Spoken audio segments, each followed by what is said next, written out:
if your conversion's not up to scratch, if you're not getting traction on social media, if your cold calls or cold emails are not getting through. So each client will have a slightly different problem. And we find that through this strategy workshop, we actually uncover what's really important.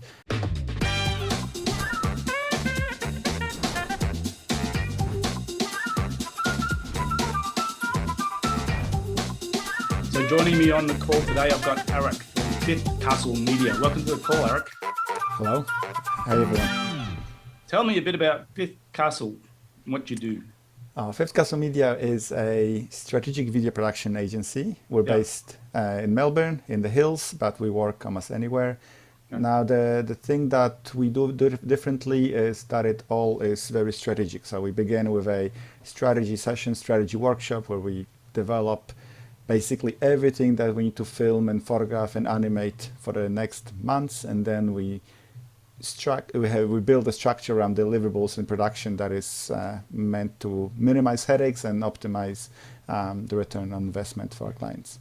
So when you say strategic video, I suppose the reality is video has become a very important piece of anybody's marketing strategy in business. And it used to be, you need a video to put on your website, but now you need to be using video all the time. Yeah. Yeah. So when you talk about strategic video production, can you give me a bit more detail around that? Sure. Yeah. So depending on the business, so every business will have slightly different video production needs. So businesses that are growing, they've got two major areas that we look into it. One is the marketing. So that's the first thing that comes into your head. Yep. But on the other end, as they are growing, their video needs us shifting more to the internal needs. So there's recruitment, onboarding and training.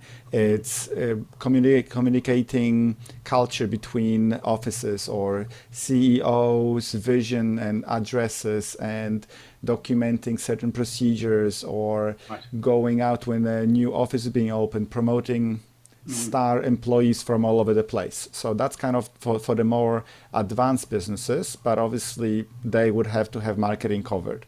Now with the marketing, we're looking at I call it the offensive marketing and defensive marketing. So with the defensive marketing is basically making sure that if someone checks you out, that everything that they will find is going to be awesome, right? So it's an overview video about the company, nice and short, but introducing communicating what needs to be communicating. Sprinkle in some testimonial or client case studies, and so this is kind of in very, very low resolution. This is kind of the defensive marketing. When that's settled, we look at offensive marketing. So these are your micro and macro content that goes out. These are your ads. These are your video presentation emails. Everything else that you need to enhance and augment your communications. Yeah. Wow. Okay. So it's quite an in-depth strategy, really, when you talk about all these different elements. Yeah. So that's why we start with a workshop, basically. So we get into the room, all the key people. So the heads of the company, someone from the sales, someone from the HR, someone who's handling client objections or problems. We just need to understand which are the areas each of them feels are the most important, and we obviously will look into their previous marketing efforts. We review the website. We come up with the things that would really make a difference, and we prioritize them. So basically, by the end of it, we come up with a document that outlines their voice, outlines their client journey process, the decision-making elements that go into them, making sure that everything is client-centric when it comes to marketing, especially. And we come up with a smart marketing production plan, a smart media production plan, which basically lists what we're doing each month. So this month we're filming, a little bit less. Third month, now we have enough footage to release this and this kind of video. The next month there is an opportunity to film and we can release something else, and we can kind of manage it all on upfront, knowing what we need to know. In this way we don't have to kind of come back with filming every week or every month. We can just get all the footage we need ahead of time. Fantastic. So tell me about the problems that you solve. So how does someone in business know they need you? Oh, easy. Everyone, first of all, there's on many levels, right? So we have clients that we're doing, let's say, mostly internal videos. So their biggest problem is recruiting quality staff. So making sure that they stand out in the with their job class fields, and that they want to pinch is the wrong word, encourage people to leave their current employment, the star employees, and move to them. Not just by offering them more money, it's more about communicating the culture, the opportunities, and everything else. So that's where the video comes in. Also by keeping them a little bit longer. So if you're looking, if you've been looking for a star employee for 3 or more months and you cannot get them, or you need to get a new one every 3 or 4 months, then you're spending a lot of money and time training them, or not missing a lot of opportunities. So that's one of the great ways that we can help just with that. On the marketing end, that's obviously easy. If your conversion's not up to scratch, if you're not getting traction on social media, if your cold calls or cold emails are not getting through. So each client will have a slightly different problem. And we find that through this strategy workshop, we actually uncover what's really important. Gotcha. So tell me, why did you go into this business? It evolved. It evolved. I actually started my career as a scientist. I used to do molecular biology in the lab 24/7. Almost 24/7 in the lab in the white coat, and in the computer planning the experiments. Mm-hmm. Then I had enough, and I discovered that I had a passion and talent for photography, which very quickly put me in front of many people. I developed the skills on how to make them feel good in front of the camera, figuring out what sort of photography they need. Yeah. That very quickly evolved into helping businesses get photography that they need to encourage to get in front of their clients. Yeah. And that evolved into video. But these days, my role is more with the strategy, translating clients' needs so that my crew can understand what we're doing, supervising and directing the edits, and making sure that all the pieces fit together. And with the technologies these days, we can film almost anywhere. So we've got clients in overseas and in different states, and we just organize local crews. These are the people who press the button and film. I just tell them where to put the lights and cameras, and we get the footage and we edit it here.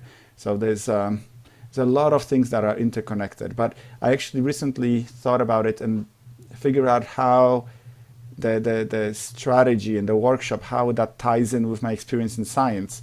Because when I was working in molecular biology, which is genetics, biochemistry, microbiology, so the things that are so minuscule that you don't see the results right away. It's not like counting rings on a tree. It's basically transferring droplets into droplets and incubating and running different reactions that you don't see the result for months usually. So the whole experiment usually done is in silico, in the computer, where you simulate the whole process from where the sample is all the way to the end, and you predict that the band that you see in 3 months' time is going to shift from here to here by that amount. And then in the lab, you just go in and I'm saying mindlessly, but you just execute what you've planned ahead of time. And I am now using that strategy with working with my clients. So we do all the thinking, all the heavy lifting up ahead. Then we plan all the experiments, and we know where they all should end up. We've got little things to keep control over them. But by the end of it, we know we've done a good job if we have that main result. Yeah, fantastic. So you've been in business for a while. What would you consider to be the most valuable advice you've received? Oh, there's many. Okay, so never stop learning. So I never stop learning. That's why you're doing this. That's why your audience is now listening to it, because they always know that there's something they don't know. So that's very important. Surround yourself with people you would like to become. So you don't want to be looking down at people that you're surrounded with. You always want to be looking up. You want to be the most stupid person in the room, not the smartest person in the room, because that's where you can learn from them more.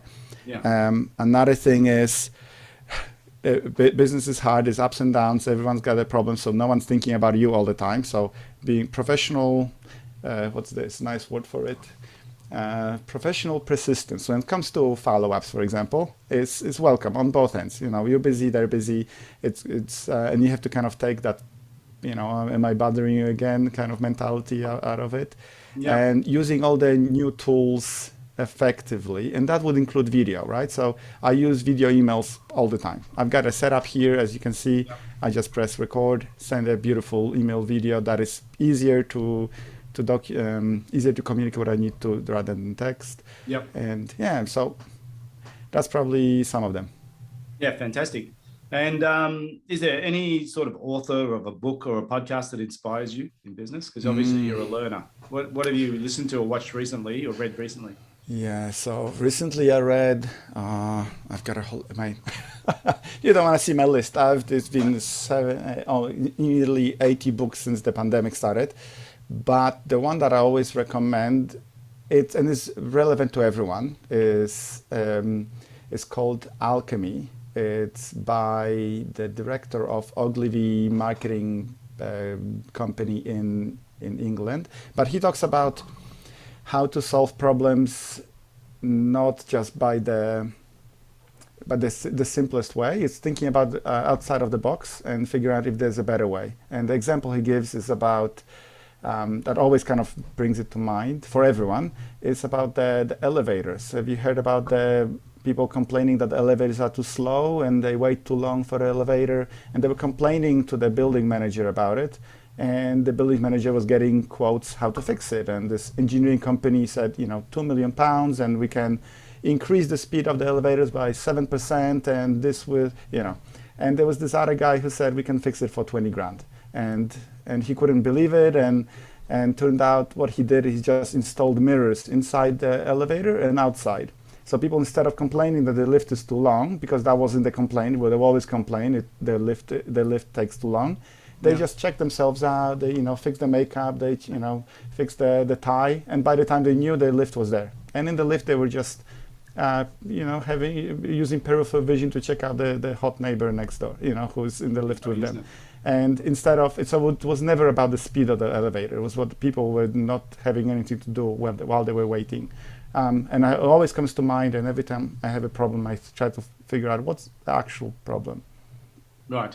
Yeah, because it's never that obvious, is it? It's never that obvious, yeah. It requires a bit of thinking. So look, just to finish up today's conversation, Arek, people in business right now, what would be your advice to someone who's struggling with their business right now in this economy? What do you think they need to be thinking of? Yeah, so first you need to identify, what the problem is and why it's happening and solve it, right? But that's pretty obvious. that's pretty obvious, right? But always reach out to people that can help you, and there's always a lot of people that you can turn into. Not saying paid coaches or anything like that. Obviously, that is also a great a great investment. Everyone should have a business coach. I was actually telling my wife that that I'm getting a business coach some years ago, and she said, but everything. You read all these books. Why do you need a business coach? And I said, every Olympic athlete, they know how to run, jump, swim, whatever. They still need that coach just to get them in shape, keep them accountable. Also, this is very important as well. Yeah. So just not being scared to ask for advice. Never be scared to ask for advice. Yeah. Because I think it's funny. We live in a society that's over communicated, and every question you ask can be answered within a few seconds just by pulling your phone out of your pocket and Googling it. Yeah.